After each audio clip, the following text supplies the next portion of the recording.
drugdje.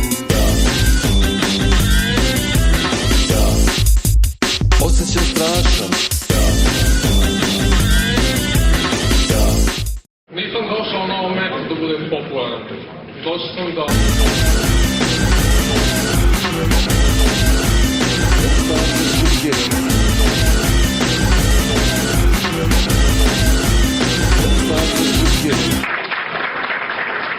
I opet Slađana Zdravković.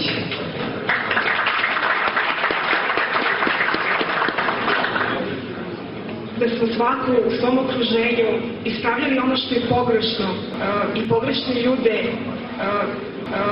ljude zaustavljali na njihovom putu, da smo ih sprečavali da čine pogrešne stvari, ne bi se te pogrešne stvari dešavale.